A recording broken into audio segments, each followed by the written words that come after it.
Hey, my friend. If today felt heavy or your mind won't slow down, you're in the right place. This video is a calm journey through the deepest unsolved problems in physics, explained gently and clearly so you can relax, learn a little, and let sleep arrive naturally. Just listen, breathe, and don't try to stay awake. Chapter 1. The Measurement Problem. Quantum mechanics is, in practical terms, the most successful predictive framework in physics. It explains how atoms bind into molecules, why solids conduct or insulate, how lasers amplify light, and how modern sensors reach remarkable precision. Yet at the foundation of that success lies a question that the standard textbook rules answer more by instruction than by physical explanation. What exactly turns a quantum spread of possibilities into one definite outcome? That gap between smooth evolution and definite results is what physicists call the measurement problem. The tension appears as soon as we combine two familiar parts of the theory. When a quantum system is well isolated, its state evolves continuously and deterministically according to the Schrödinger equation. This evolution preserves superposition. If the state contains multiple alternatives, the equation carries all of them forward together in a precise way. But when we perform a measurement, the same textbooks tell us to do something different. We compute probabilities for possible outcomes using the Born rule, and then, once an outcome is obtained, we update the state to one consistent with that outcome. In the standard presentation, this update is abrupt and intrinsically random. As a recipe for calculating, it is flawless. As a physical story, it raises a hard question. Why should nature follow one kind of evolution when unobserved and a different kind when observed, especially if observation is itself a physical process? The problem becomes sharper when we model the measuring device itself using quantum mechanics.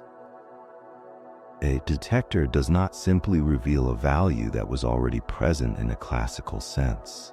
It interacts with the system and becomes correlated with it. If the microscopic system is in a superposition of different values, then the interaction typically produces entanglement. Each alternative for the system becomes linked to a different pointer state of the apparatus. From the viewpoint of the mathematics, the combined system is then in a superposition of correlated branches.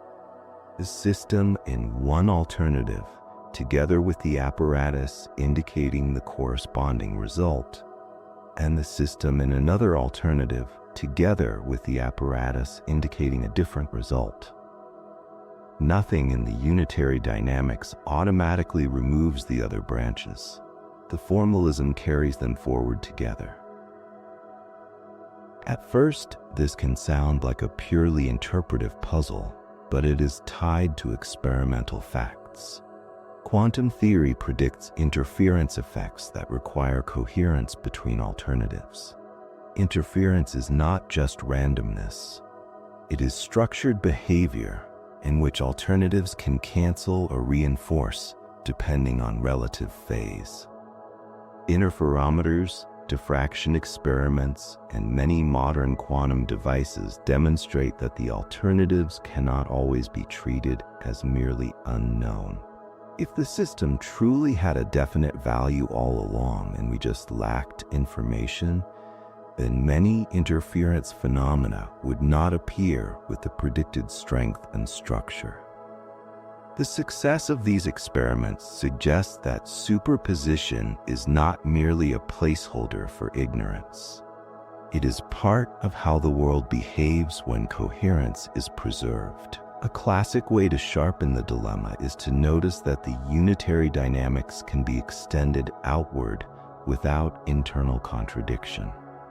If you treat only the microscopic object as quantum and treat the apparatus as classical, It is easy to insert the collapse rule by hand, but the apparatus is made of atoms and fields, so in principle it should also be describable by quantum laws. Once you accept that, you can include the apparatus in the unitary evolution, and then include parts of the laboratory environment, and then include anything else that becomes correlated with the result. The unitary law does not come with a built-in marker that says, here's the exact moment when a single outcome must appear. Yet the everyday fact remains that experiments yield definite records. The measurement problem is the tension between those two statements. It is tempting to say the boundary is simply macroscopic, but macroscopic is not a fundamental variable with a sharp threshold inside the theory. There is no special size at which the equations change their form. In fact, we can engineer relatively large systems to display quantum coherence for a time under controlled conditions. And we can build measuring devices that are small, cold, and exquisitely isolated, and they still yield definite outcomes. The real physical distinction is not size alone. It is the degree to which the system is effectively isolated from the rest of the world, and the degree to which information about the system becomes irreversibly distributed into many degrees of freedom. This is where decoherence becomes central. Decoherence is a dynamical process that occurs when a system becomes entangled with its environment in a way that disperses relative phase information into degrees of freedom we do not track. The environment can be air molecules, thermal radiation, vibrations, internal modes of a device, or any uncontrolled coupling that effectively monitors certain properties. As a result, interference between different branches of a superposition becomes suppressed for any observer who has access only to the system and apparatus and not to the enormous detailed state of the environment. In practical terms, decoherence converts delicate quantum coherence into robust, classical-like alternatives by making the phase relations between those alternatives inaccessible. Decoherence explains a great deal that once felt mysterious. It explains why macroscopic superpositions are so hard to observe in ordinary conditions, why classical probability becomes an excellent approximation for everyday objects, and why measurement records are stable. It also explains, in a concrete physical way, why the pointer states of an apparatus are not arbitrary. Certain states are robust under environmental coupling, while others are fragile. The robust states are the ones that can persist, leave records, and be redundantly copied into the environment in many ways, so that different observers can agree on what happened without needing to disturb the system. In modern terms, the classical world emerges as an effective description because the environment continually entangles with and thereby selects certain stable patterns. But decoherence does not, by itself, complete the measurement story. Suppressing interference is not the same as selecting one unique outcome. After decoherence, the reduced description of the apparatus can be extremely well approximated by a mixture of different outcomes with certain weights, but a mixture is still a description containing multiple possibilities. If you ask which one actually happened, the reduced description does not answer, because it represents an ensemble-like structure, not a single realized event. Decoherence explains why the branches do not interfere and why they behave independently for all practical purposes. But it does not alone tell you why your experience and the laboratory record contains one definite pointer reading rather than a superposed description of many. At this point, the foundational responses diverge. Some approaches treat the quantum state primarily as a tool for organizing expectations about outcomes and treat state update as an information update when a new fact is learned. This can match how the formalism is used in practice, but it shifts the question from physical collapse to the meaning of the state and the meaning of probability. Other approaches keep the unitary dynamics universally and deny any physical collapse, arguing that the combined state naturally evolves into effectively independent components that each contain a consistent record. In that picture, decoherence is essential because it explains why the components do not recombine and why observers inside them see stable classical outcomes. The remaining challenge there is to justify why the weights in the formalism behave like the probabilities we observe, rather than merely being bookkeeping numbers attached to multiple coexisting components. Still, other approaches modify the dynamics so that collapse is a genuine physical process, not a rule of inference, while remaining consistent with the full body of precision tests that standard quantum theory already passes. What makes the measurement problem so mind-bending is that it is simultaneously abstract and operational. In real laboratories, measurement is not a mystical act. It is a chain of physical processes. A microscopic interaction, amplification, loss of coherence through coupling to uncontrolled degrees of freedom, and storage of a record that can be read repeatedly. We can model large parts of that chain with great quantitative detail, and we can engineer and test it in modern experiments with qubits, atoms, photons, and nanoscale devices. Yet the final step that turns a probability-weighted description into a single event in the world is treated differently depending on which foundational story you accept. The calculations do not change, but the interpretation of what is happening does.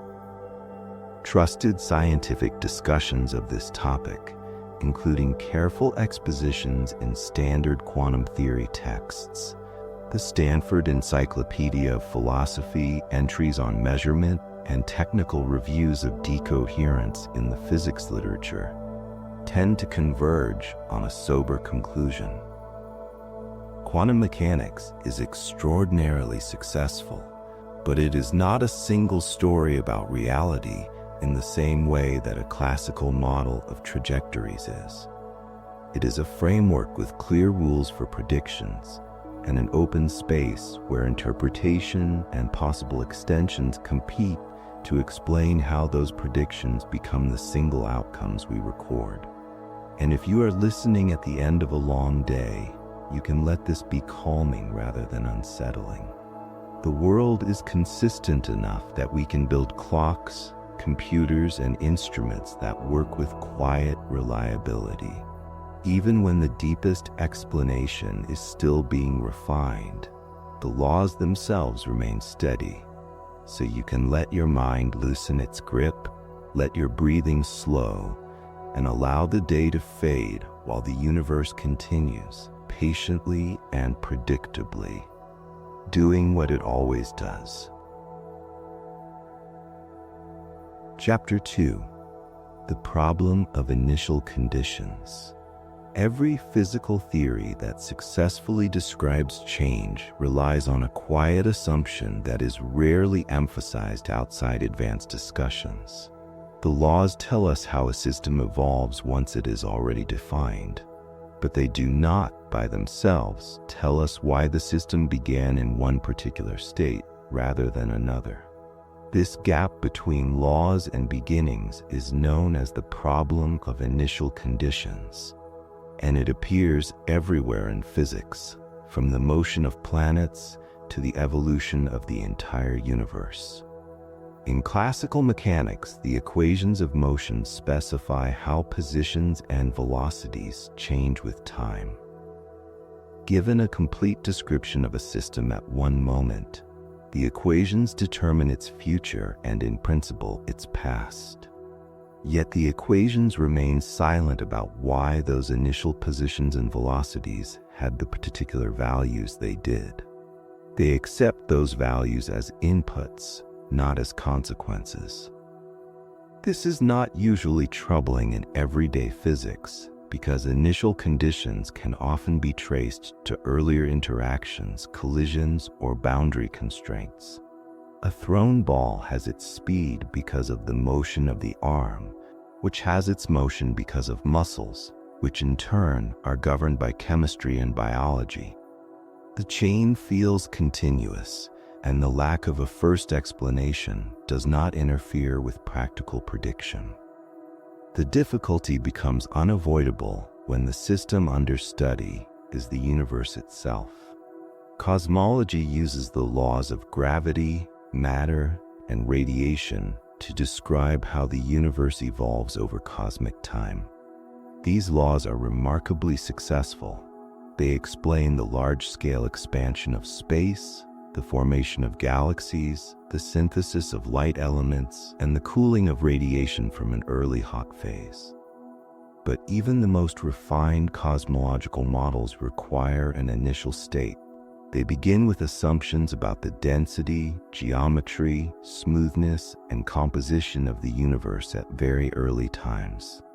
The equations then describe how that state changes. They do not explain why those initial features were present. This raises a fundamental question. If the universe contains all physical systems, then there is no external environment to prepare its initial state. There is no earlier laboratory, no surrounding context, and no prior physical process within the same universe that can be invoked without circularity. The initial condition of the universe is not just unknown. It is not something the theory itself is designed to derive. Physics, in its current form, appears structurally incapable of explaining why the universe started in one specific way rather than another equally consistent with the laws. This problem becomes sharper when one examines how special the early universe appears to have been. Observations indicate that, at early times, matter and energy were distributed with extraordinary uniformity, punctuated only by tiny variations. Those variations later grew into galaxies and larger structures, but their initial smallness and coherence are striking.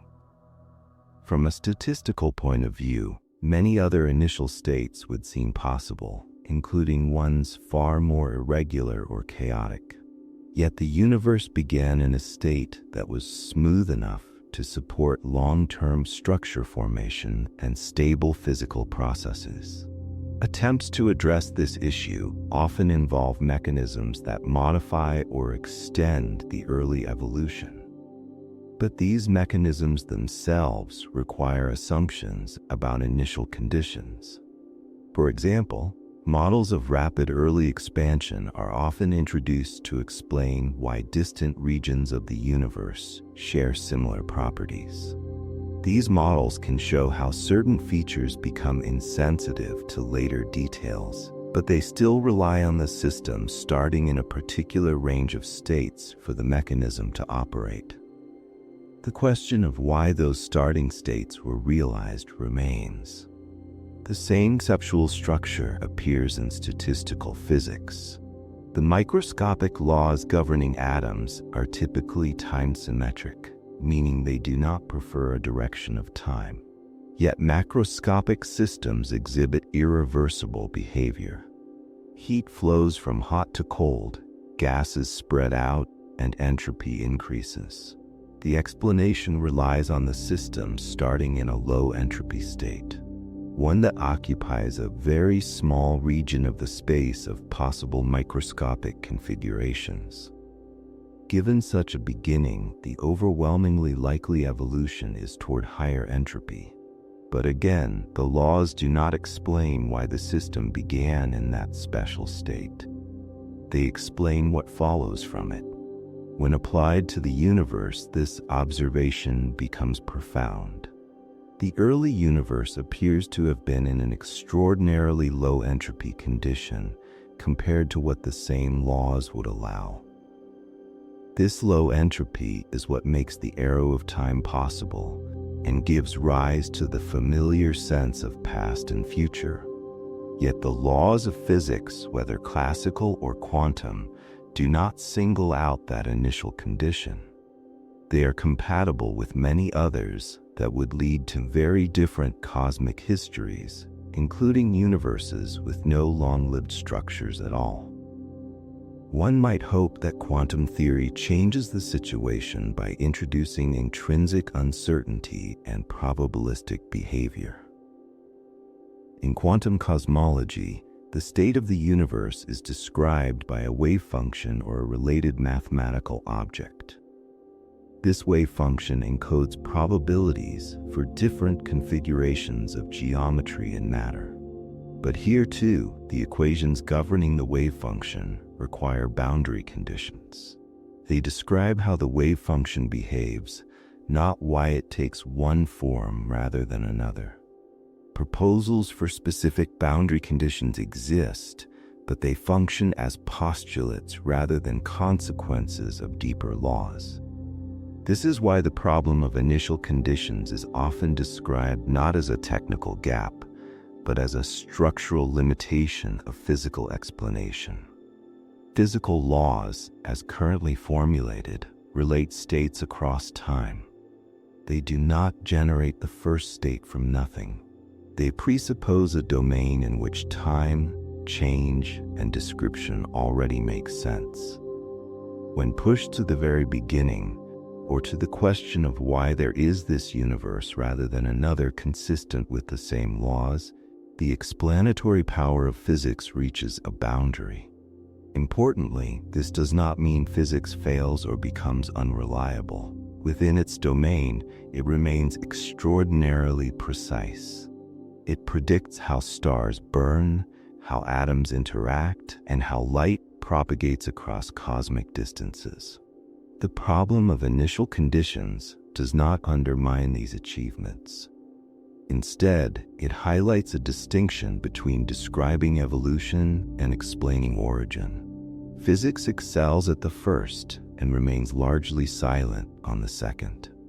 Modern research continues to explore whether this silence is fundamental or provisional. Some approaches seek deeper principles that might restrict the allowed initial states more strongly than current theories do. Others investigate whether certain classes of initial conditions are dynamically favored in a probabilistic sense. Still others examine whether the very concept of an initial moment is meaningful or whether time itself emerges from a more primitive description. Each of these directions is active and mathematically sophisticated, but none has yet transformed the initial condition from an assumption into a derived necessity. What makes this problem especially mind-bending is that it is not about missing data. It is not that we simply lack information about the early universe. Even with perfect observational access, the laws would still require an initial state as input. The question is not what the initial condition was, but why any particular initial condition existed at all. That question sits at the edge of what physical explanation is designed to answer. In careful treatments by cosmologists and physicists, this boundary is usually acknowledged with restraint. Rather than claiming final answers, they emphasize the distinction between what the theory predicts and what it assumes. This intellectual honesty is one of the strengths of science. It allows the theory to be powerful where it applies, without pretending to solve problems that lie beyond its structure. As the day winds down and the mind grows quieter, this perspective can be oddly comforting. The universe does not demand that every question be answered all at once. It unfolds according to consistent rules, even if the reason for the very first step remains unknown.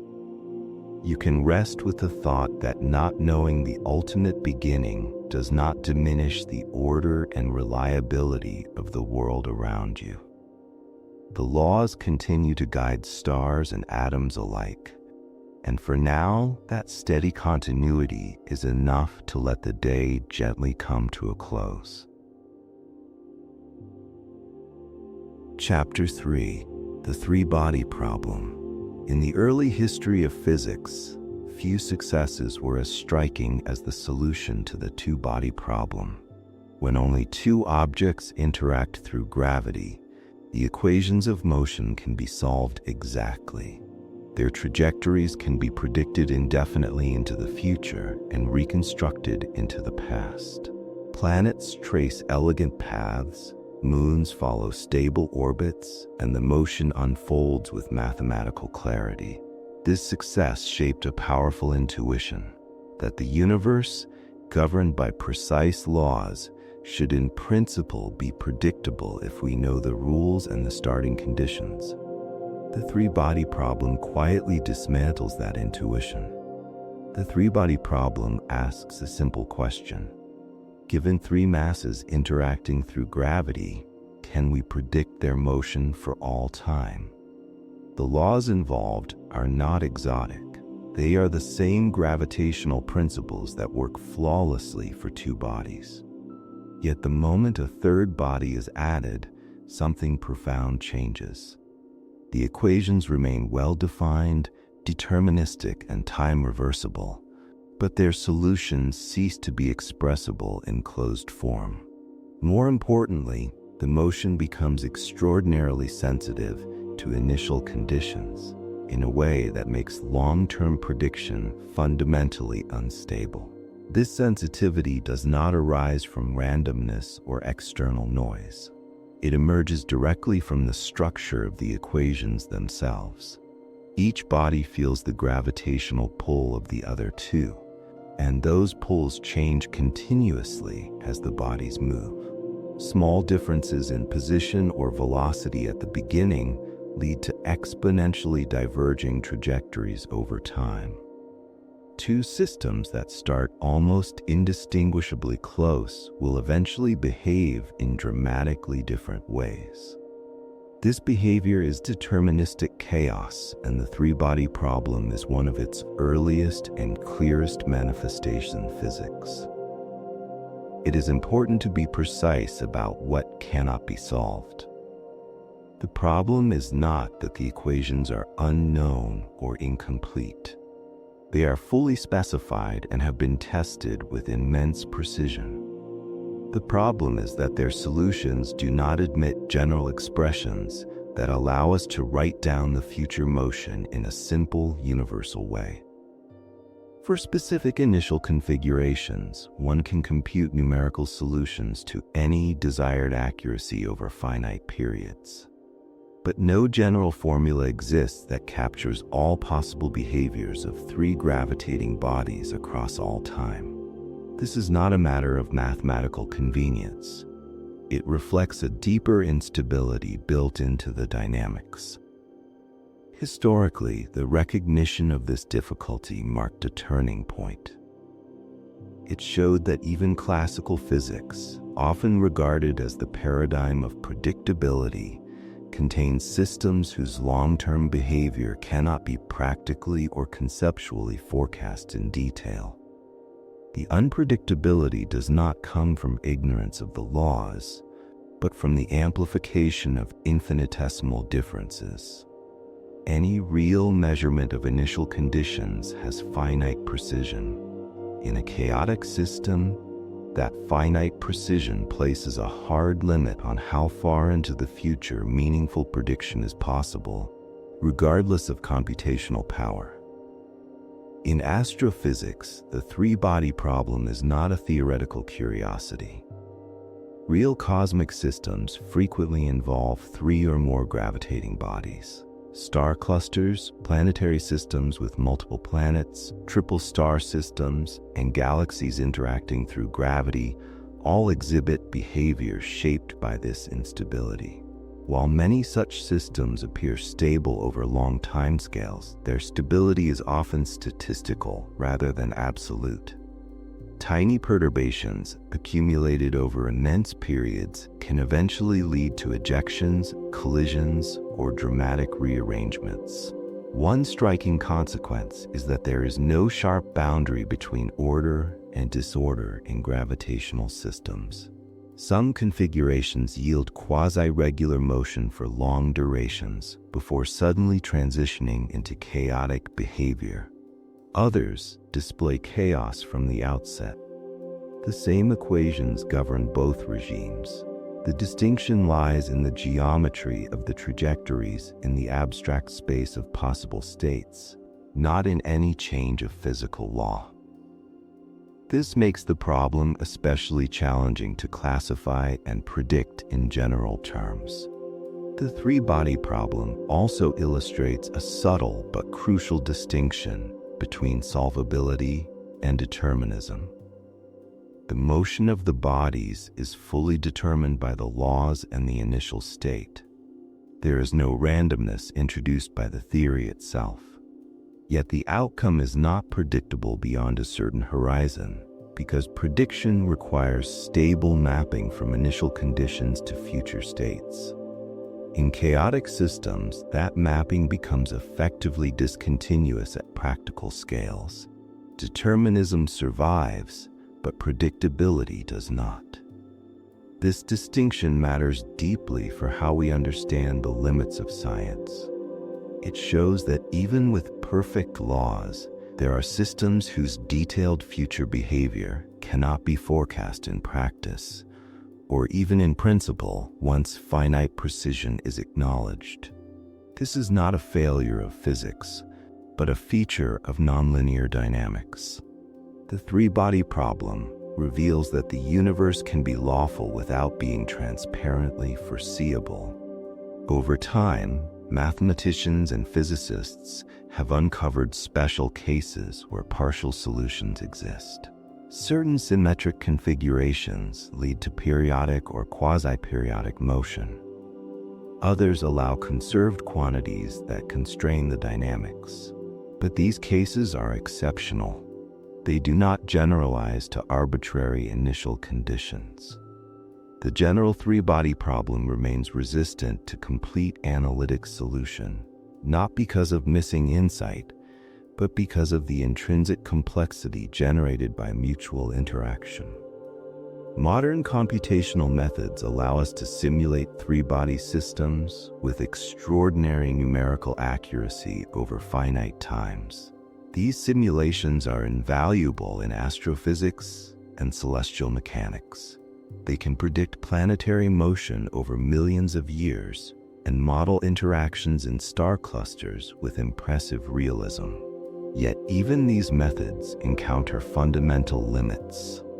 As time progresses, rounding errors and tiny uncertainties grow, eventually overwhelming the ability to distinguish one trajectory from another. No increase in computing power can fully eliminate this effect, because it arises from the exponential divergence inherent in the equations. This realization reshapes how physicists think about explanation. In systems governed by chaos, explanation often shifts from precise prediction to statistical characterization. Instead of asking exactly where each body will be at a distant future moment, scientists ask about distributions, likelihoods, and typical behaviors. They study which outcomes are common, which are rare, and how ensembles of systems evolve. This approach yields robust knowledge, even when individual trajectories are unpredictable. The three-body problem also foreshadows deeper issues in physics. It demonstrates that complexity does not require complicated laws. Simple interactions can generate behavior that resists reduction to neat formulas. This insight carries forward into many-body physics, turbulence, and even aspects of cosmology. It reminds us that unpredictability can emerge naturally from determinism without invoking randomness or external disturbance. Crucially, the three-body problem does not contradict the success of classical mechanics. On the contrary, it depends on that success. The laws are precise enough to generate chaos consistently and reproducibly. Different researchers studying the same equations find the same statistical properties and the same sensitive dependence. The unpredictability is not subjective. It is an objective feature of the dynamics. Careful treatments of this topic in the scientific literature emphasize that the three-body problem is not merely unsolved, but unsolvable in a specific sense. There is no general solution that maps all initial conditions to explicit trajectories valid for all time. This limitation is now understood as a fundamental property of nonlinear dynamical systems. It marks one of the first points where physics openly confronts a boundary between what can be written down and what can only be explored through approximation and computation. As the evening settles and attention softens, there is something quietly humbling in this story. Even in a universe governed by exact laws, not everything unfolds in a way that can be fully anticipated. Motion can be lawful and still surprise us. You can let that thought linger gently, as a reminder that uncertainty does not mean disorder, and that complexity can arise without conflict. The universe continues its intricate dance, precise yet unpredictable, and for now, it is enough simply to rest within that understanding. Chapter 4. The Turbulence Problem. Few physical phenomena are as familiar, as visually rich, and as deeply resistant to complete understanding as turbulence. It appears in the smoke rising from a candle, in the flow of air around an aircraft wing, in ocean currents, in weather systems, and in the interiors of stars. Turbulence surrounds everyday life and underpins vast areas of science and engineering, yet it remains one of the most persistent unsolved problems in physics. What makes this especially striking is that the fundamental equations governing fluid motion have been known for well over a century. The difficulty does not arise from ignorance of the laws, but from what those laws imply when applied to real flows. At the heart of fluid dynamics lies a set of equations that express conservation of mass, momentum, and energy for a continuous medium. In principle, these equations fully determine how a fluid evolves from any given initial state. They are deterministic, local, and grounded in well-tested physical principles. For simple situations, such as smooth and slow flows, they yield solutions that agree beautifully with observation. But as flow speed increases or as geometry becomes more complex, solutions undergo a dramatic transformation. Smooth motion gives way to irregular, swirling patterns that span a wide range of scales. This is turbulence. The central difficulty is not that turbulent flows lack structure. On the contrary, they are rich in structure, containing vortices, eddies, and cascades of motion that interact across scales. The problem is that these structures are neither static nor neatly separable. Energy injected at large scales breaks down into progressively smaller motions, which in turn interact non-linearly with one another. This continual transfer of energy across scales creates behavior that is extraordinarily sensitive to conditions throughout the flow, not just at its boundaries. One might expect that with enough computational power, the equations could simply be solved numerically in all their detail. In practice, this hope runs into fundamental barriers. Turbulent flows span an enormous range of spatial and temporal scales. Large structures influence smaller ones, and small-scale fluctuations feed back into the larger flow. Resolving every relevant scale requires computational resources that grow explosively with the range of scales involved. Even with modern supercomputers, only limited regimes can be fully resolved, and many physically important flows lie far beyond current capabilities. But the challenge of turbulence is not merely computational. It is also conceptual. The equations governing fluid motion are nonlinear, meaning that small changes can have disproportionately large effects. Unlike linear systems, where solutions can be superposed and analyzed piece by piece, nonlinear systems entangle their components in ways that defy simple decomposition. In turbulent flow, the interaction terms in the equations continually couple motions at different scales, producing behavior that cannot be reduced to a small set of dominant modes. This complexity leads to a profound question. If the governing equations are known, why can we not derive general predictions about turbulent behavior? The answer lies in the nature of the solutions themselves. Turbulent flows are not characterized by a single trajectory through the space of possible states, but by a vast ensemble of ever-changing configurations.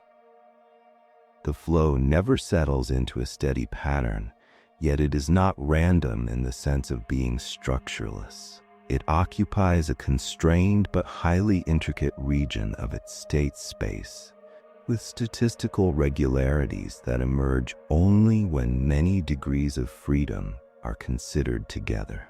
As a result, the study of turbulence has shifted from the search for exact solutions to the search for statistical laws.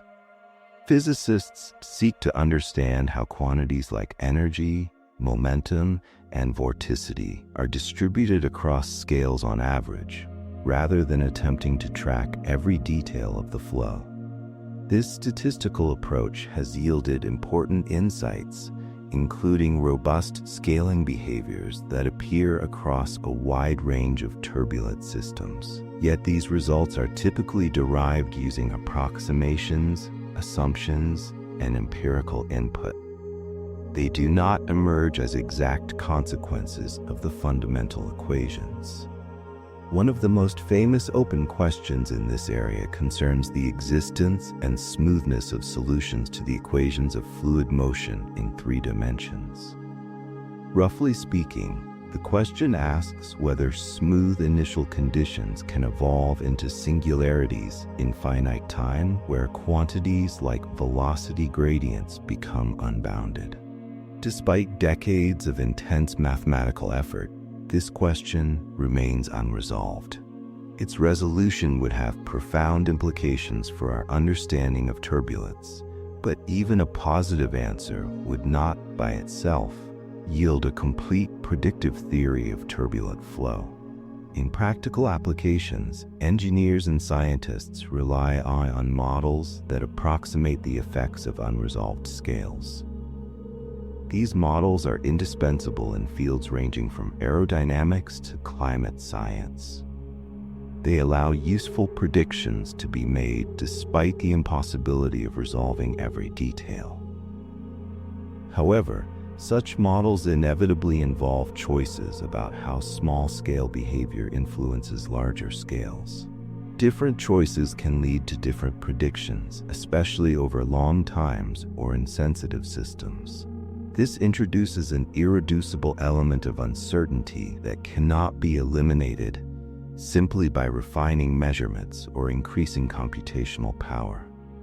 Turbulence also plays a central role in astrophysics, where fluids and plasmas dominate the behavior of stars, accretion disks, and interstellar gas. In these environments, turbulent motion influences how matter mixes, how energy is transported, and how structures form and evolve. Yet the same difficulties arise. The governing equations are known, but their solutions generate complexity that resists complete analysis. As a result, astrophysical models often depend on simplified descriptions of turbulent processes, calibrated against observation and experiment rather than derived from first principles. What makes the turbulence problem especially revealing is that it exposes a limit of reductionism. Even when the microscopic laws are well understood, the collective behavior of many interacting degrees of freedom can generate phenomena that are not transparently encoded in those laws. The equations do not hide the answer in an inaccessible corner. Rather, the answer takes the form of behavior that is too richly structured to be captured by a closed analytic description. Understanding turbulence means accepting that some physical knowledge is inherently statistical and contextual. It is also important to distinguish turbulence from the chaos encountered in simpler dynamical systems. While both involve sensitivity to initial conditions, turbulence is not merely chaos scaled up. It involves continuous fields, interactions across a hierarchy of scales, and sustained energy transfer driven by external forcing. This makes its unpredictability more deeply rooted in collective dynamics rather than in the divergence of individual trajectories alone. The complexity of turbulence is therefore not just a matter of unstable motion, but of persistent, multi-scale organization without equilibrium. Over the years, turbulence has served as a testing ground for new ideas in physics and mathematics. Concepts from statistical mechanics, field theory, and nonlinear dynamics have all been brought to bear on the problem. Experimental techniques have grown increasingly sophisticated, allowing detailed measurements of turbulent flows in laboratories and natural settings. Despite this progress, a complete predictive theory that derives turbulent behavior directly and uniquely from the fundamental equations remains out of reach. Trusted treatments of turbulence in the scientific literature emphasize that this is not due to a lack of effort or imagination. It reflects a genuine boundary in our current ability to connect microscopic laws with macroscopic behavior in strongly interacting systems. Turbulence stands as a reminder that knowing the rules of motion does not guarantee mastery over the motion itself. As the mind slows and the day recedes, there is something quietly resonant in this realization. The same equations that describe calm, orderly flow also give rise to restless, intricate motion that never fully settles. Order and disorder are not opposites here, but partners emerging from the same foundations. You can rest with the thought that complexity does not imply failure or confusion. It is simply one of the ways the universe expresses its depth, continuing its endless motion even as you allow yourself at last to be still. Chapter 5. The quantum to classical transition. Quantum mechanics is often described as a universal theory. Its equations do not specify a size limit, a mass threshold, or a special category of objects to which they apply. Electrons, atoms, molecules, and in principle even measuring devices and planets are all made of the same fundamental constituents and governed by the same quantum rules. And yet the world we experience behaves in a decisively non-quantum way. Objects have definite positions, follow predictable trajectories, and do not appear in superpositions of mutually exclusive states.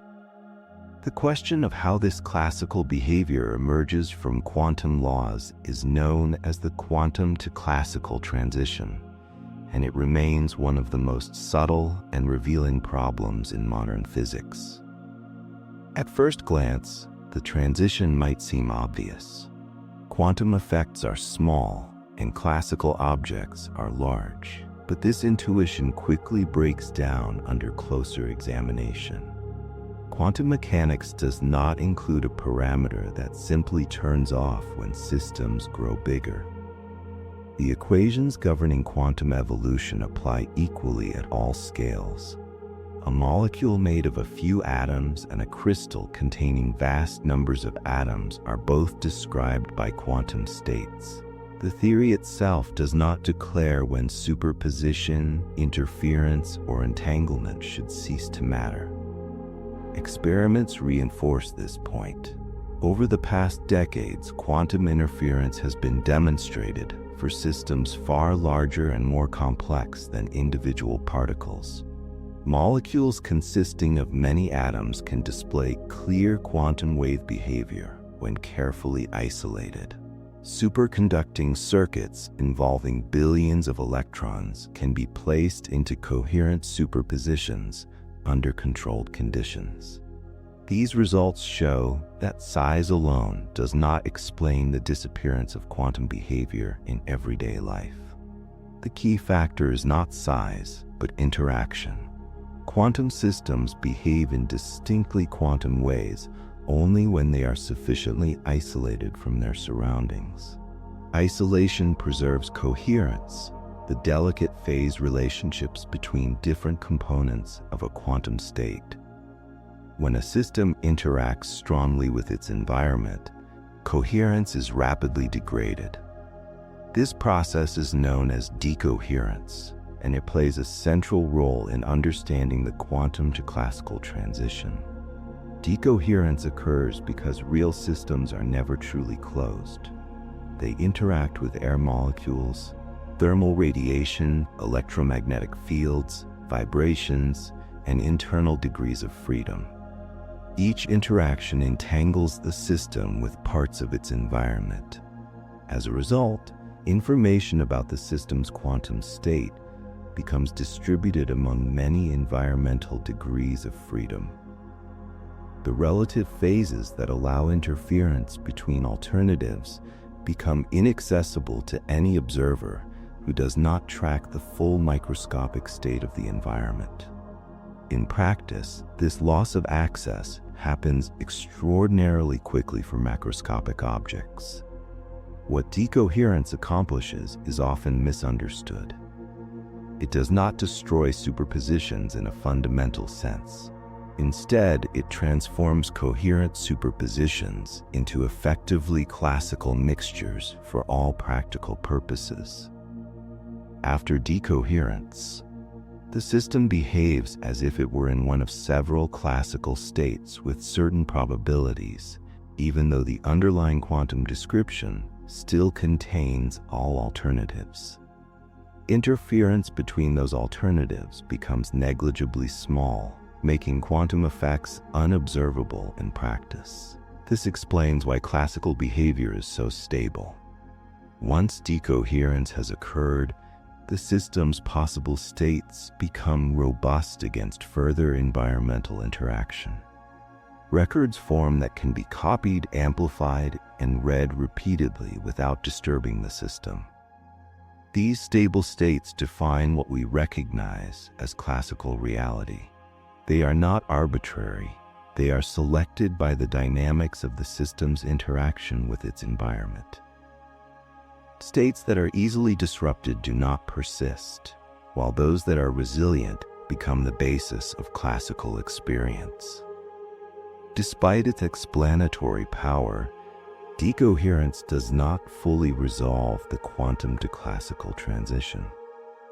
It explains why quantum interference disappears and why classical probabilities emerge, but it does not explain why one particular outcome is realized in an individual measurement. From the standpoint of the full quantum description, multiple alternatives remain present, even if they no longer interfere. The transition from a probability distribution to a single experienced outcome remains conceptually distinct. This distinction is important because it shows that the quantum to classical transition is not simply about technical limitations or experimental imperfections. It reflects a deeper structural feature of quantum theory. The theory provides precise rules for predicting statistical outcomes, but it does not specify how those statistics become individual facts. This gap is closely related to the measurement problem, but it appears here in a broader context that includes all macroscopic phenomena, not just laboratory measurements. Another common misconception is that classical behavior emerges because quantum uncertainties average out over large numbers of particles. While averaging does play a role in reducing relative fluctuations, it is not sufficient to explain the suppression of interference. Interference effects do not disappear simply because many particles are involved. Without decoherence, large systems could still, in principle, display coherent quantum behavior. It is the continual entanglement with the environment, not mere complexity, that drives the transition. The quantum to classical transition also challenges the idea that classical physics is more fundamental or more real. Classical laws emerge as effective descriptions that apply when certain conditions are met, particularly strong environmental coupling and loss of coherence. They are extraordinarily successful within their domain, but they are not independent of quantum mechanics. Instead, they arise from it under specific circumstances. Classical reality is not a separate layer imposed on the quantum world. It is a pattern that emerges within it. This perspective reshapes how physicists think about explanation. Rather than seeking a sharp boundary where quantum laws suddenly stop applying, researchers study how different regimes emerge from the same underlying theory. The transition is gradual, context-dependent, and sensitive to environmental conditions. There is no single scale at which quantum behavior ends and classical behavior begins. Instead, there is a continuum of behavior shaped by interaction strength, temperature, isolation, and timescale. In modern physics, this understanding has practical consequences. Technologies such as quantum computers, precision sensors, and atomic clocks operate precisely at the boundary between quantum coherence and classical stability. Their performance depends on maintaining coherence long enough to exploit quantum effects while controlling or mitigating decoherence from the environment. The difficulty of this task reflects the natural tendency of systems to become classical through interaction. In cosmology, the quantum to classical transition plays a role in explaining how small quantum fluctuations in the early universe became the classical density variations that later formed galaxies and large-scale structure. The same principles apply. Quantum fluctuations become imprinted into the environment, losing coherence and behaving as classical perturbations. While the details are still an area of active research, the framework illustrates how quantum processes concede classical phenomena on the largest scales. What remains unresolved is whether the quantum to classical transition is fully explained by decoherence and effective descriptions, or whether a deeper modification or reinterpretation of quantum theory is required. Some approaches suggest that classicality emerges entirely from quantum mechanics plus environmental interaction. Others argue that additional principles are needed to account for the definiteness of outcomes. These debates continue at the foundations of physics, informed by both theory and experiment. Careful discussions in the scientific literature emphasize that this problem is not a failure of quantum mechanics, but a reflection of its extraordinary scope. Quantum theory describes reality at a level that is more detailed than direct experience. Classical reality is a coarse-grained, stable approximation that emerges when vast amounts of information are effectively ignored. The world looks classical not because quantum mechanics stops working, but because it works too well, distributing information so thoroughly that interference becomes inaccessible. As the day quiets and attention turns inward, there is a gentle perspective to be found here. The solid, familiar world is not separate from the strange quantum one beneath it.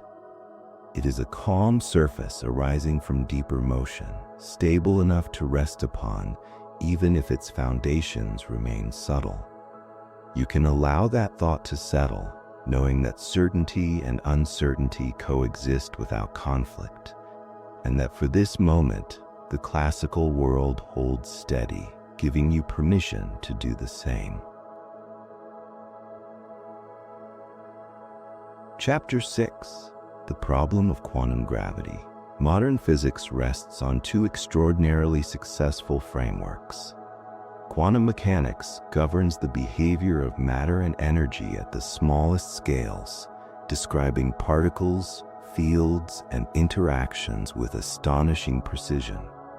General relativity governs gravity, space, and time at the largest scales, explaining the motion of planets, the structure of galaxies, and the evolution of the universe itself. Each theory has been tested repeatedly within its own domain and has passed every experimental challenge placed before it. And yet, when these two frameworks are brought together, they resist forming a single coherent description. The difficulty of reconciling quantum mechanics with gravity is known as the problem of quantum gravity, and it represents one of the deepest unresolved problems in physics. The tension begins with how the two theories define what is fundamental. In quantum mechanics, physical systems are described by quantum states that evolve with respect to a background notion of space and time. Space provides a fixed stage on which particles and fields exist, while time flows uniformly, allowing change to be ordered. Measurements, probabilities, and dynamics are all defined relative to this background. In general relativity, by contrast, space and time are not fixed at all. They are dynamic entities whose geometry is shaped by matter and energy. Distances and durations are not universal. They depend on motion, gravity, and space-time curvature. Gravity is not an interaction within space-time, but the behavior of space-time itself. This conceptual mismatch creates immediate difficulties. Quantum theory assumes that space-time is given, while general relativity insists that space-time is something to be solved for.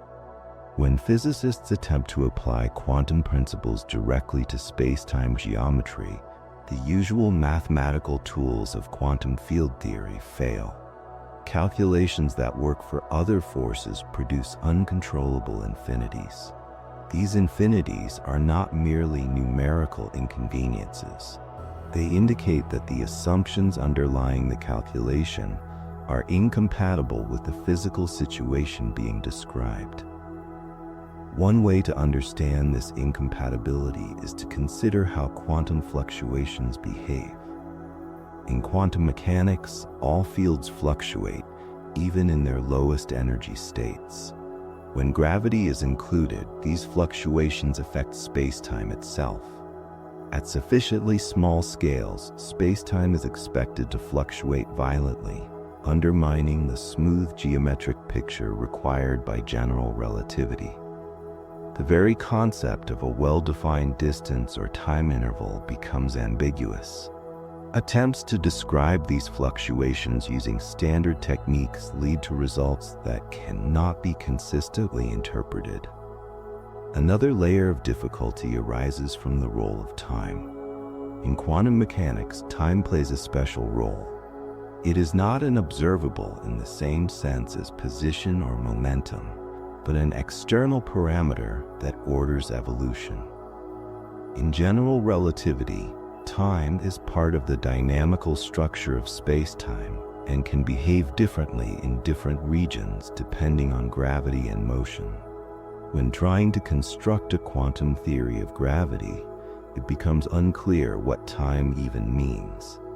Without a fixed notion of time, the usual formulation of quantum evolution loses its foundation. This so-called problem of time is not a minor technical issue, but a deep conceptual obstacle. The problem of quantum gravity becomes unavoidable in certain physical situations where both strong gravity and quantum effects must be taken seriously. Black holes are one such situation. Near their centers, densities and curvatures become extreme, pushing general relativity beyond its tested limits. Quantum effects are expected to play an essential role, yet there is no complete framework that consistently describes them together with gravity. The same is true of the very early universe, where quantum fluctuations in space-time dynamics were tightly intertwined. In these regimes, applying either theory alone is known to be insufficient. Over the decades, physicists have proposed a variety of approaches to quantum gravity, each motivated by different insights. Some approaches attempt to quantize space-time directly, treating geometry as composed of discrete elements rather than a smooth continuum. Others attempt to unify gravity with the other interactions by embedding it into a broader quantum framework. These approaches have produced valuable mathematical results and conceptual advances, such as new ways of thinking about space-time, entropy, and information. However, none has yet achieved decisive experimental confirmation. One reason progress is so difficult is the lack of direct experimental access. The characteristic scale at which quantum gravity effects are expected to become significant is far beyond what current technology can probe. Particle accelerators cannot reach the required energies, and laboratory experiments cannot isolate effects at such tiny length scales. Unlike other unsolved problems in physics, quantum gravity is not easily constrained by incremental improvements in measurement.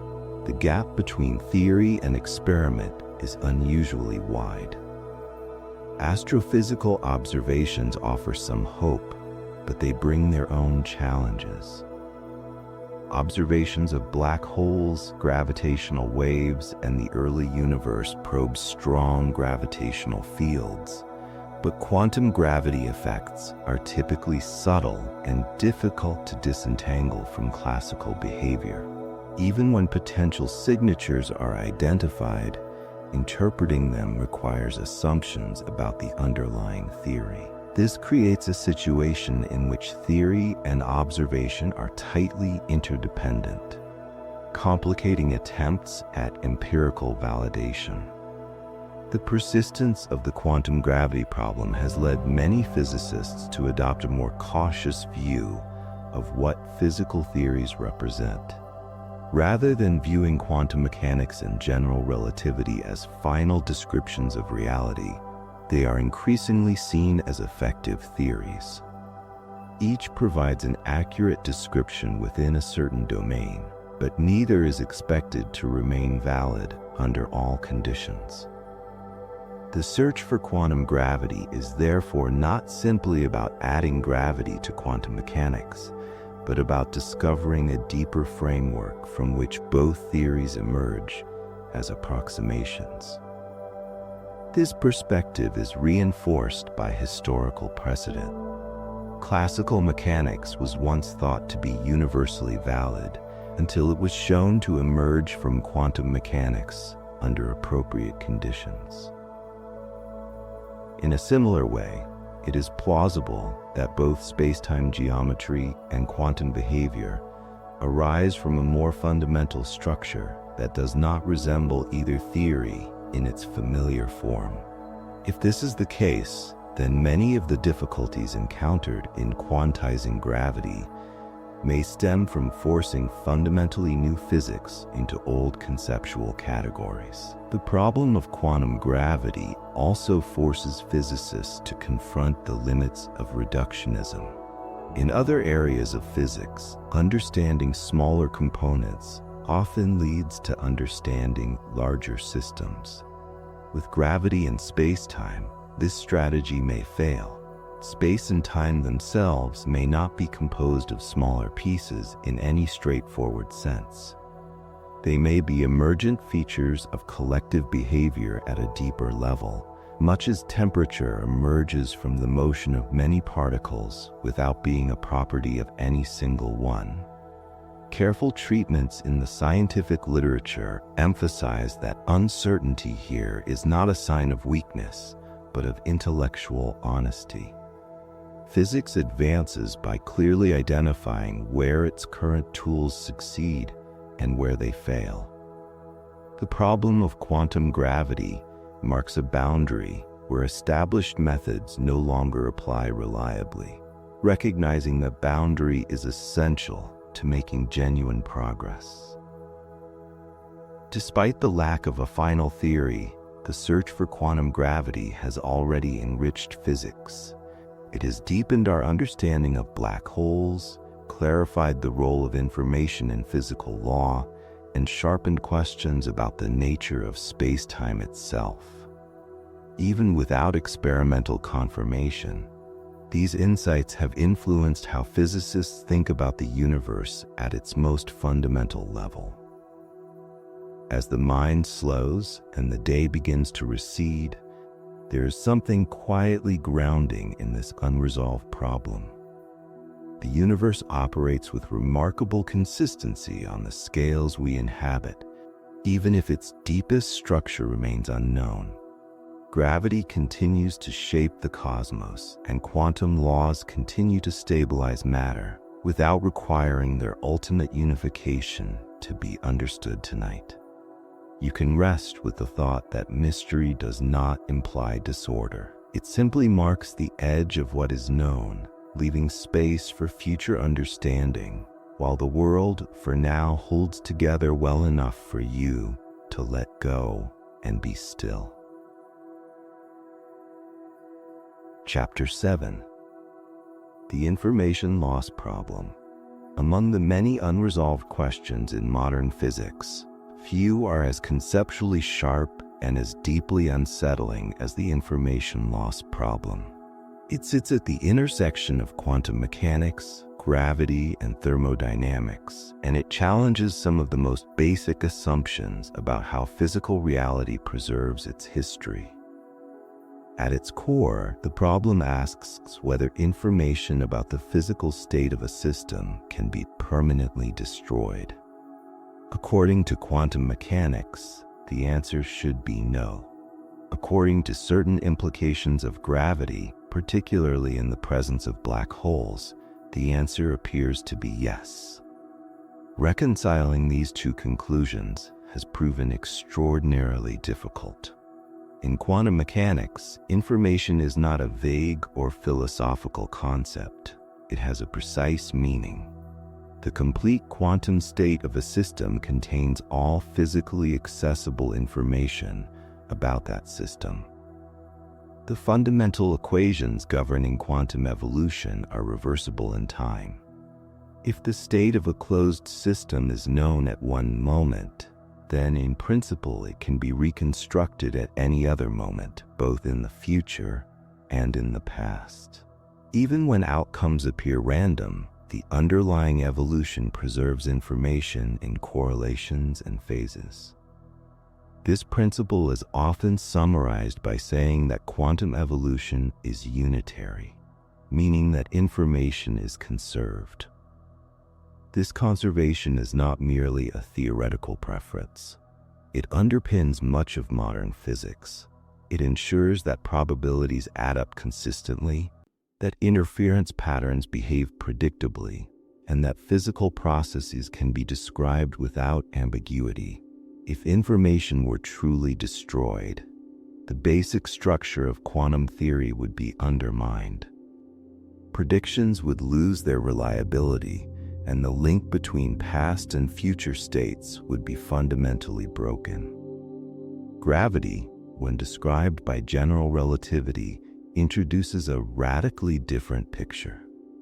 One of the most dramatic predictions of general relativity is the existence of black holes, regions of space-time where gravity becomes so strong that nothing, not even light, can escape once it crosses a certain boundary. From the outside, a black hole appears remarkably simple. It can be characterized by a small set of macroscopic properties, such as mass, charge, and rotation. Detailed information about the matter that formed the black hole seems to vanish from the observable universe. The tension becomes acute when quantum effects are considered. Quantum field theory predicts that black holes are not completely black. They emit a faint form of radiation due to quantum effects near the horizon. This radiation carries energy away from the black hole, causing it to lose mass over extremely long timescales. Eventually, the black hole can evaporate entirely, leaving behind only radiation. Here's where the paradox emerges. The radiation emitted by an evaporating black hole appears to be thermal. It depends only on the macroscopic properties of the black hole and not on the detailed structure of the matter that fell in. If the black hole disappears completely and the radiation carries no information about the initial state, then information seems to have been destroyed. A pure quantum state would have evolved into a mixed state, violating the fundamental principle of information conservation in quantum mechanics.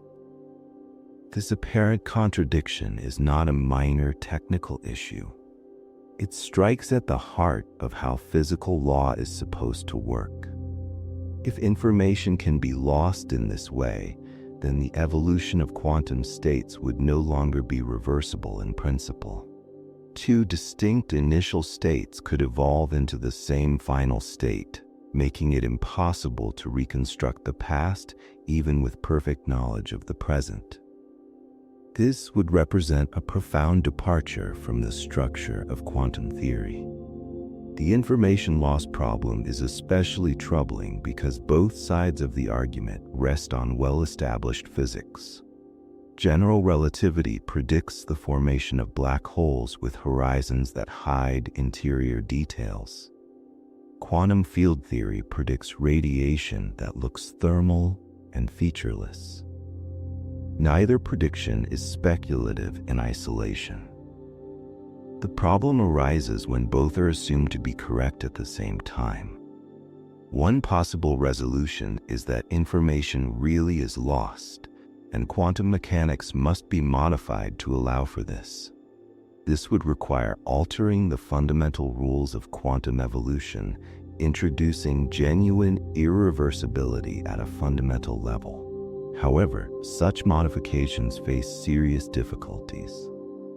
They tend to conflict with experimental tests of quantum mechanics and with basic principles like probability conservation. They also raise new questions about how and when information loss occurs, and how it can be reconciled with the success of quantum theory in all other contexts. Another possibility is that information is not lost, but somehow escapes the black hole in subtle ways. In this view, the radiation emitted during evaporation is not perfectly thermal. Instead, it contains extremely delicate correlations that encode information about the black hole's interior and its formation history. These correlations would be extraordinarily difficult to detect, but they would preserve unitarity in principle. Developing a concrete mechanism for this process has been a major focus of theoretical research. This line of thinking leads to deep questions about the nature of space-time and horizons. If information escapes, then the classical picture of a smooth horizon that separates interior from exterior may need to be revised. Quantum effects could make the horizon more complex than general relativity suggests, allowing information to be stored, scrambled, and eventually released. This challenges the intuition that nothing special happens at the horizon for an infalling observer, an intuition rooted in classical gravity. The problem also intersects with thermodynamics. Black holes behave like thermodynamic objects. They have entropy, temperature, and obey laws analogous to the laws of thermodynamics. The entropy associated with a black hole is enormous, far exceeding that of ordinary matter with the same mass. Understanding what this entropy counts and where it resides is central to the information problem. If entropy measures missing information, then black hole entropy suggests a vast number of microscopic states hidden from view. Attempts to identify these microscopic states have driven much of the progress in theoretical physics over recent decades. In some approaches, the entropy is associated with degrees of freedom living near the horizon. In others, it reflects more abstract properties of spacetime itself. These ideas suggest that information may be stored in ways that do not resemble ordinary matter or radiation, but are nonetheless real and physical. The information loss problem has also forced physicists to confront the limits of effective theories. General relativity and quantum field theory are both extraordinarily successful within their domains, but neither may be sufficient to describe black holes at the deepest level. The paradox may signal the need for a more fundamental framework in which space-time, gravity, and quantum information are unified. In such a framework, the apparent loss of information would be revealed as an artifact of using incomplete descriptions. What makes the problem especially subtle is that it is not directly accessible to experiment. Black hole evaporation occurs on timescales far longer than the age of the universe for astrophysical black holes. Directly observing the detailed structure of the radiation is beyond current or foreseeable technology. As a result, much of the debate takes place at the level of theoretical consistency rather than empirical test.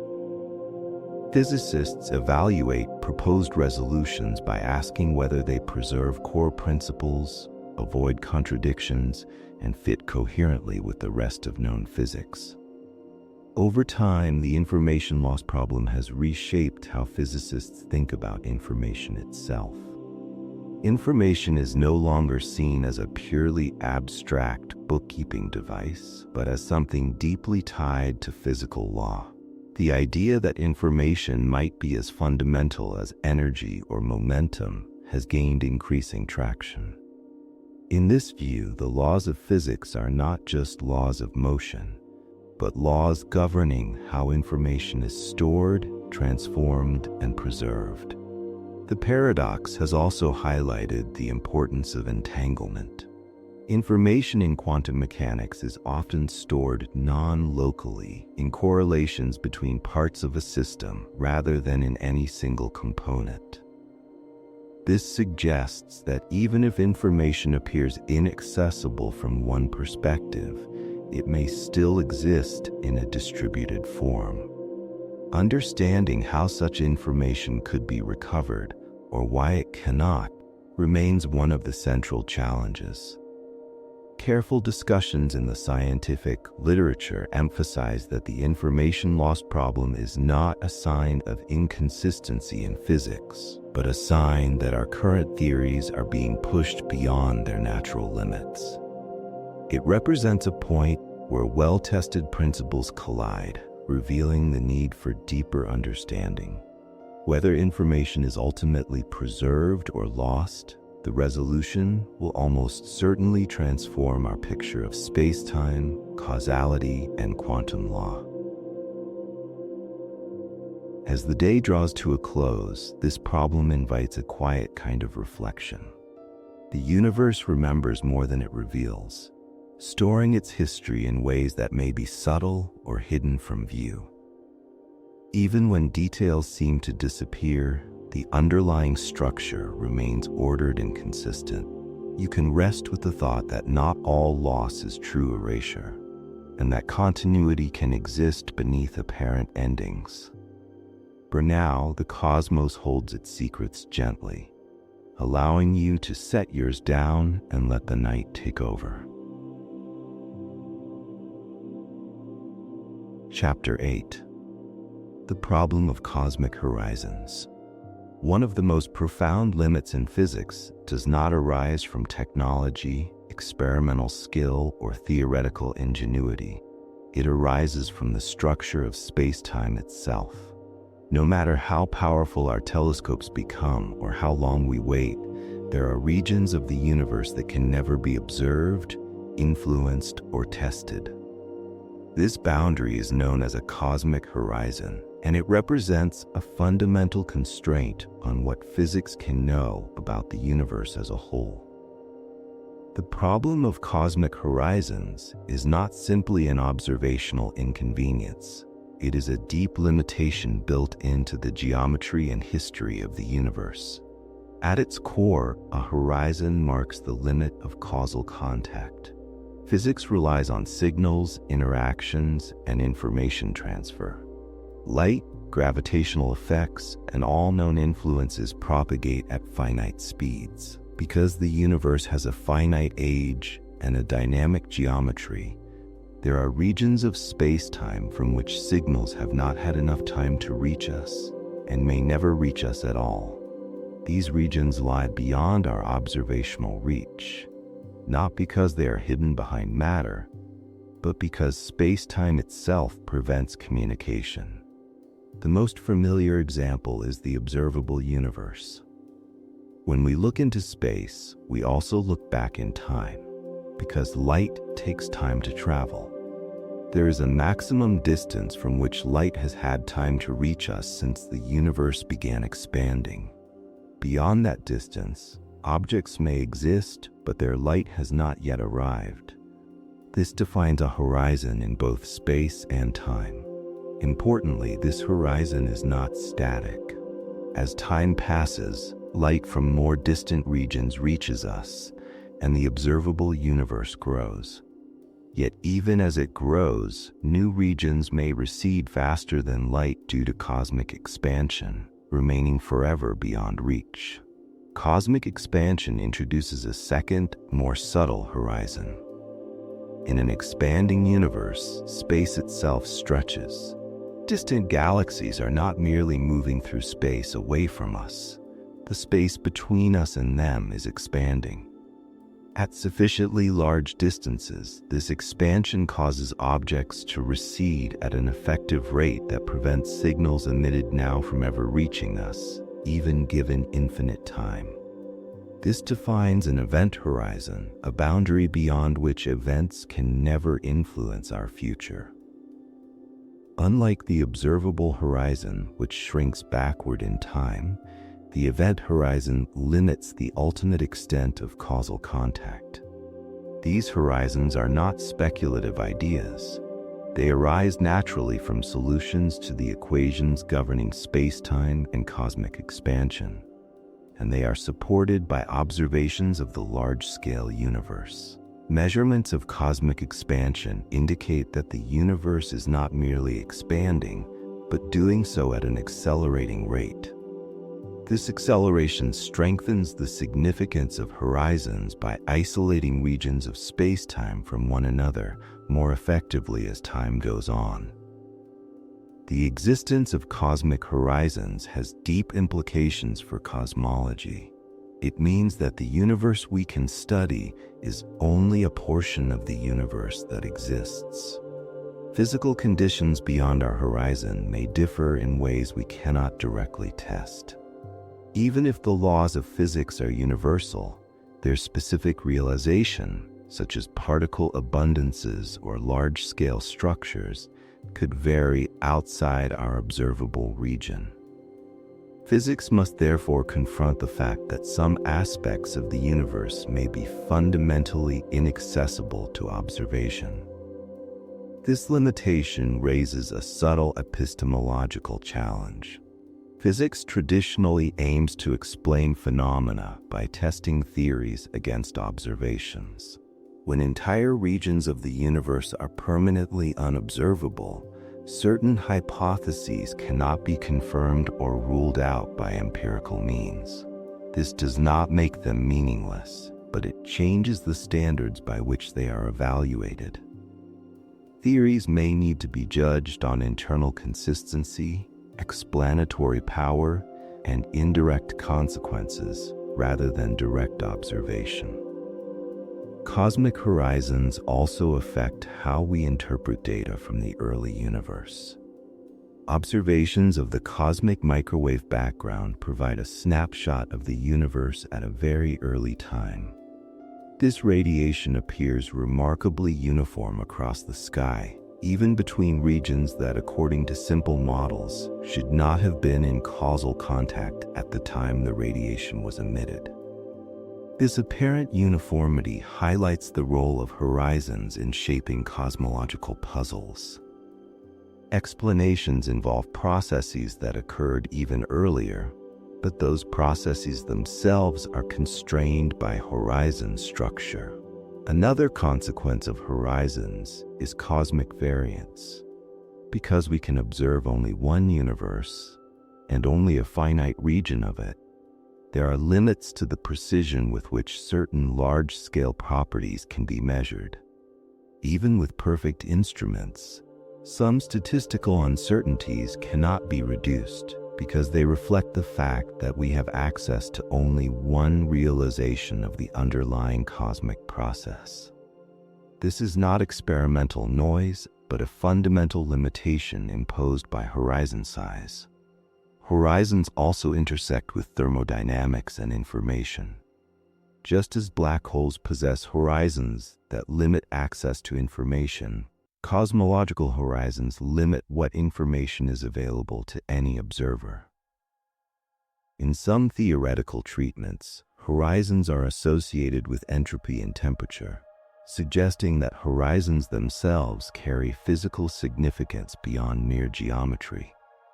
This hints at a deep connection between space-time, information, and thermodynamics that remains incompletely understood. The problem of cosmic horizons becomes even more challenging when considering the global structure of the universe. Cosmological models may predict that the universe is spatially infinite or finite but unbounded. In either case, horizons ensure that only a finite portion is ever accessible to observation. This means that global properties of the universe, such as its total size or exact topology, may never be determined empirically. Physics must operate within a patchwork of partial information, extrapolating cautiously beyond what can be seen. Importantly, cosmic horizons do not imply that physics breaks down beyond them. The same physical laws are expected to apply everywhere. What changes is our ability to test and verify those laws in distant regions. This distinction matters. Horizons limit observation, not existence. They draw a boundary around what can be known from within a given space-time trajectory. The presence of horizons also reshapes how physicists think about prediction. In systems with horizons, future behavior may be influenced by regions that are currently observable, while other regions remain forever irrelevant to local physics. This separation simplifies some problems but complicates others, especially when attempting to construct global descriptions of the universe. It emphasizes the importance of local observables and relational descriptions over absolute global ones.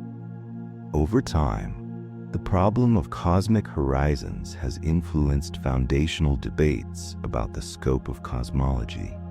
It forces a careful distinction between models that describe what is observable and models that describe what may exist beyond observation.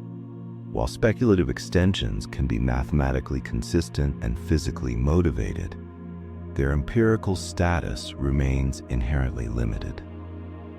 Recognizing this boundary is essential to maintaining the scientific integrity of cosmological inquiry. Trusted discussions in the scientific literature emphasize that cosmic horizons are not a failure of cosmology, but an intrinsic feature of a relativistic universe. They arise inevitably once space-time is dynamic and signals propagate at finite speed. Rather than undermining physics, they clarify its domain. They show that even a complete set of physical laws does not guarantee complete access to all aspects of reality. As the day fades and attention softens, there is something quietly humbling in this realization. The universe is larger than what can ever be seen, and its full story extends beyond any single vantage point. Yet within the horizon we inhabit, the laws of physics remain steady and reliable, guiding stars, atoms, and moments alike. You can rest with the thought that it is enough to understand the part you are embedded in, while the rest continues, unseen but not unknowable in principle, as you allow yourself to drift gently into rest. Chapter 9. The Problem of Emergence. One of the most persistent and quietly unsettling questions in physics is not about missing particles or unknown forces, but about explanation itself. The laws of physics at their most fundamental level are written in terms of simple entities and interactions: fields, particles, symmetries, and conservation principles. Yet the world those laws produce is filled with phenomena that seem to operate according to their own rules. Temperature, pressure, solidity, turbulence, life, consciousness, and even space-time geometry appear to follow patterns that are not explicitly written into the fundamental equations. The challenge of understanding how such higher-level behavior arises from lower-level laws is known as the problem of emergence. At first glance, emergence can seem almost trivial. After all, complex systems are made of simpler parts. A gas is made of molecules, a crystal of atoms, a star of plasma and gravity. If one knows the laws governing the parts, should it not be possible, at least in principle, to derive the behavior of the whole? This expectation has shaped much of scientific thinking for centuries. It reflects a reductionist ideal, that understanding the smallest components automatically yields understanding of everything built from them. Yet in practice, and increasingly in principle, this ideal runs into serious obstacles. Many emergent phenomena are not just complicated consequences of fundamental laws. They exhibit new concepts, new variables, and new regularities that are not naturally expressed in the language of the underlying theory. Temperature is not a property of a single molecule. Pressure is not written into the equations of motion for particles. Even solidity, which feels so immediate and obvious, arises from collective quantum effects involving vast numbers of particles acting in concert. These concepts are indispensable for describing the world, yet they do not appear at the fundamental level. The problem of emergence becomes sharp when one asks whether higher-level behavior is fully reducible to lower-level laws. In principle, one could imagine tracking every particle in a system and computing its future behavior exactly. But for systems with many interacting components, this quickly becomes impossible. The number of degrees of freedom grows so large that exact calculation becomes intractable. More importantly, even if such a calculation were possible, the result would not automatically provide understanding. A list of particle trajectories does not explain why a fluid flows, why a magnet forms domains, or why a material becomes superconducting. This gap between microscopic description and macroscopic understanding is not merely practical. It reflects a change in the kinds of explanations that are effective. At the microscopic level, explanation involves forces, interactions, and equations of motion. At the macroscopic level, explanation often involves patterns, symmetries, collective variables, and stability principles. These macroscopic descriptions are not optional conveniences. They capture real, reproducible features of nature that remain robust across a wide range of microscopic details. Physics provides many striking examples. Phase transitions occur when a system undergoes a sudden change in behavior, such as the transition from liquid to solid or from non-magnetic to magnetic. Near these transitions, systems display universal behavior that does not depend on the microscopic composition of the material. Very different substances can exhibit the same critical behavior. This universality suggests that the details of the underlying particles become largely irrelevant. What matters instead are higher-level features such as dimensionality and symmetry.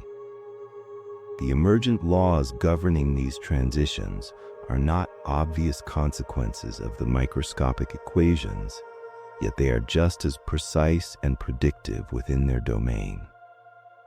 Another example lies in the behavior of many-body quantum systems. While the laws governing individual quantum particles are well known, systems containing large numbers of interacting particles can give rise to entirely new phenomena.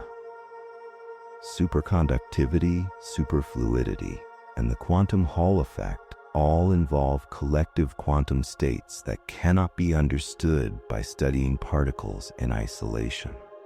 These states are described using concepts that do not appear in the fundamental equations, yet they correspond to real, measurable properties with technological importance.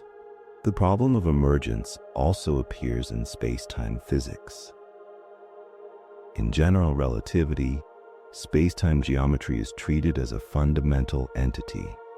In some approaches to quantum gravity, however, space-time itself is thought to emerge from more primitive quantum degrees of freedom. In this view, distance, duration, and even locality are not basic ingredients of reality, but effective concepts that arise only when many underlying components behave collectively. If this picture is correct, then space-time is not something to be quantized directly, but something to be explained as an emergent structure. This raises a deep conceptual question. If space-time, matter, and forces can all be emergent, then what counts as fundamental? And how can a theory that lacks familiar concepts like space and time give rise to them in the appropriate limit? These questions push physics beyond traditional reductionism and toward a layered view of reality, in which different levels of description are both valid and indispensable. A crucial aspect of emergence is that it often involves loss of information. When moving from a microscopic to a macroscopic description, vast amounts of detail are discarded. A temperature value summarizes the average kinetic energy of countless particles without specifying their individual motions. This coarse graining is not merely a matter of convenience. It reflects the fact that many microscopic details are irrelevant to the behavior of interest. Emergent laws describe what remains invariant under such loss of detail. This connects emergence to the arrow of time and thermodynamics. Macroscopic irreversibility arises even though microscopic laws are typically time-symmetric. The explanation lies in the way information about microscopic states becomes inaccessible when systems are described at a coarse-grained level. The emergent behavior follows its own effective laws, which are not straightforwardly reducible to the underlying dynamics without reintroducing discarded information. The problem of emergence therefore challenges a simple hierarchical picture in which higher-level laws are nothing but complicated consequences of lower-level ones. Instead, it suggests that new organizing principles come into play at different scales. These principles are compatible with fundamental laws, but not derivable from them in any simple or direct way. They require new concepts, new mathematical tools, and new intuitions. This does not mean that emergence contradicts reductionism. The fundamental laws still constrain what is possible. Emergent phenomena do not violate microscopic rules. Rather, emergence shows that constraint is not the same as derivation. Knowing the rules does not automatically reveal the patterns those rules can generate when applied collectively and repeatedly. The space of possibilities opened by simple laws can be vast and structured in ways that are not transparent from the laws themselves. Physicists and philosophers sometimes distinguish between weak emergence, where higher-level behavior is in principle derivable but practically inaccessible, and strong emergence, where new laws appear that are not reducible even in principle. Physics tends to operate cautiously here, favoring explanations that remain compatible with underlying laws. Yet even within this cautious framework, emergence poses genuine challenges. There are cases where no known method allows higher-level behavior to be derived cleanly from lower-level equations, even conceptually. What makes the problem of emergence especially important is that it reshapes what physicists mean by understanding. Understanding is not merely about predicting outcomes from equations. It is about identifying the right variables, the right patterns, and the right level of description for a given phenomenon. An explanation that operates at the wrong level can be technically correct and yet fail to illuminate anything meaningful. In modern physics, this insight has led to a shift in emphasis. Rather than seeking a single all-encompassing description, physicists increasingly accept a pluralistic view in which different theories apply at different scales. Each level has its own concepts, laws, and explanatory power. These levels are connected but not collapsed into one another. Emergence becomes a feature of how nature organizes itself, not a flaw in our theories. Trusted discussions in the scientific literature emphasize that emergence is not a mystery born of ignorance, but a reflection of how complexity arises in lawful systems. It is a reminder that simplicity at the fundamental level does not guarantee simplicity at higher levels. The richness of the world is not added from outside. It unfolds naturally from repeated interaction, collective behavior, and the selective stability of certain patterns. As the day comes to rest, there is something quietly reassuring in this perspective. You are made of simple components obeying simple laws, yet your experience is rich, layered, and meaningful. The universe does not reduce itself to its smallest parts in the way we live within it. It allows new patterns to arise, new structures to persist, and new levels of order to exist. You can let that thought settle gently, knowing that complexity is not an accident, and that resting within it is simply another emergent moment in a vast lawful whole. Chapter 10. The Limits of Physical Explanation. Physics is often described as humanity's most precise way of understanding reality.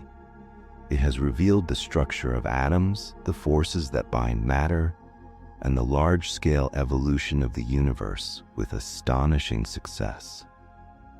Yet when physicists speak carefully among themselves, they acknowledge that there are limits, not only to what is currently known, but to what can ever be explained within the framework of physical theory. These limits do not arise from lack of intelligence, insufficient data, or temporary technological barriers. They arise from the very structure of physical explanation itself. Understanding where physics reaches its boundary is one of the most important insights modern science has produced. At its core, physical explanation works by identifying laws that relate measurable quantities. Given certain conditions, the laws tell us what will happen next, or what must have happened before. This approach has proven extraordinarily powerful, but it rests on assumptions that are often left implicit. It assumes that the phenomena being explained can be isolated, that relevant variables can be identified, and that the system under study can, at least in principle, be described from an external point of view. When these assumptions break down, explanation itself begins to lose its footing. One of the clearest limits arises from measurement. Every physical measurement involves interaction between a system and an apparatus. That interaction is constrained by noise, uncertainty, and the finite precision of instruments. Even in idealized scenarios, quantum mechanics places limits on how precisely certain quantities can be known simultaneously. These limits are not due to experimental imperfection. They reflect the structure of the theory. As a result, there are aspects of physical systems that can never be fully specified, even in principle. Any explanation that depends on perfect knowledge of initial conditions encounters a hard boundary here. Another limit emerges from complexity. Many physical systems involve enormous numbers of interacting components. While the laws governing each component may be simple, their collective behavior can become so intricate that no compact description captures all relevant details. In such cases, explanation shifts from predicting exact outcomes to characterizing statistical behavior, typical patterns, or emergent regularities. This is not a weakness of physics, but a recognition that explanation must adapt to scale. Still, it means that certain detailed questions about individual outcomes have no meaningful physical answer, even though the system as a whole is well understood. There are also limits imposed by computation. Physical laws often take the form of equations whose solutions cannot be written down explicitly. Instead, they must be approximated numerically. For some systems, small uncertainties in input grow rapidly, making long-term prediction impossible, even with perfect laws. This is not merely a practical issue of limited computing power. It reflects the mathematical structure of the equations. In such systems, asking for exact future states is not a physically meaningful request, because no finite amount of information can support a stable answer. Cosmology confronts an especially striking limit. Because we can observe only a finite region of the universe, and only from a single location within it, there are global properties that may never be empirically determined. Questions about the total size of the universe, its exact global structure, or conditions far beyond our cosmic horizon may lie forever beyond observational reach. Physics can construct models that extend beyond what is observable, but it cannot confirm them directly. This introduces a distinction between theoretical possibility and empirical accessibility that cannot be erased. Time itself presents another boundary. Physical laws describe change over time, but they do not explain why time has the direction it does, or why the universe began in a state that allows time to have a direction at all. While physics can describe how entropy increases and how irreversible behavior emerges, the deeper question of why the initial conditions were such that this process could begin remains unanswered. The laws presuppose time. They do not generate its origin or explain its ultimate nature. There is also a conceptual limit associated with explanation itself. Physics explains phenomena by relating them to more fundamental entities or principles. But this chain cannot continue indefinitely without eventually terminating in assumptions that are not themselves explained within the theory. Every physical theory rests on postulates, basic structures, symmetries, or rules that are taken as given. Asking why those postulates hold leads either to a deeper theory or to a point where explanation stops. This is not unique to physics, but physics makes it especially clear because of its mathematical precision. Some limits arise from self-reference. When physics attempts to describe systems that include the observer, the measuring apparatus, or the entire universe, the usual separation between subject and object becomes blurred. The theory must, in some sense, refer to itself. This complicates the notion of explanation, which typically assumes an external vantage point. While partial progress can be made, a fully self-contained description of reality that includes its own explanatory framework may be logically impossible. Importantly, these limits do not mean that physics is incomplete in a trivial or disappointing way. They do not suggest that answers are simply waiting to be found with better experiments or cleverer mathematics. Instead, they indicate that the goal of physics is more subtle than total explanation. Physics aims to identify stable, reliable patterns in nature and to describe how those patterns constrain behavior. It does not promise to answer every conceivable question, especially those that lie outside the domain of testable relations. This realization has reshaped how physicists think about progress. Progress is no longer measured solely by the accumulation of facts or the unification of forces. It is also measured by clarity about what can and cannot be explained within a given framework. Knowing the limits of explanation is itself a form of knowledge. It prevents confusion, overreach, and misplaced expectations about what science can deliver. There is a temptation to treat these limits as philosophical rather than physical, but they arise directly from physical theories and empirical facts. The finite speed of information, the quantum structure of matter, the dynamical nature of space-time, and the mathematics of nonlinear systems all impose real constraints. These are not matters of interpretation alone. They are woven into the fabric of the theories that describe the world with remarkable accuracy. The limits of physical explanation also invite humility. They remind us that the universe is not obligated to be fully transparent to human inquiry.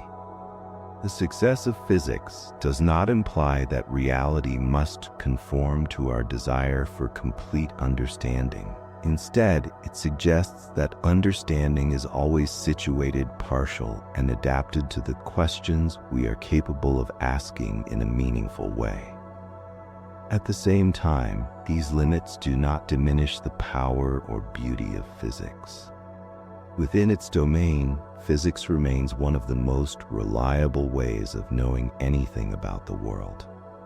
It provides predictions that work, technologies that function, and insights that deepen our sense of connection to the cosmos. The recognition of limits does not undermine these achievements. It places them in context. In many ways, the history of physics can be seen as a gradual refinement of both knowledge and restraint. Each new theory expands what can be explained while also revealing new boundaries. Classical mechanics gave way to relativity and quantum theory, each solving old problems and introducing new conceptual limits. This pattern suggests that future theories will do the same. They may push the boundary outward, but they are unlikely to erase it entirely. As the day comes to an end, there is a quiet peace in accepting this. You do not need the universe to be fully explained in order to live within it.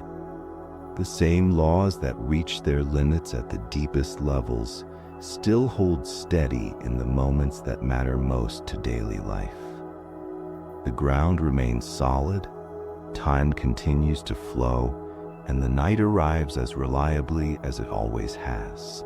You can rest with the understanding that mystery is not a flaw in reality, but part of its structure, and that letting the unanswered questions remain unanswered, at least for now, is simply another way of being at ease within a vast and lawful universe.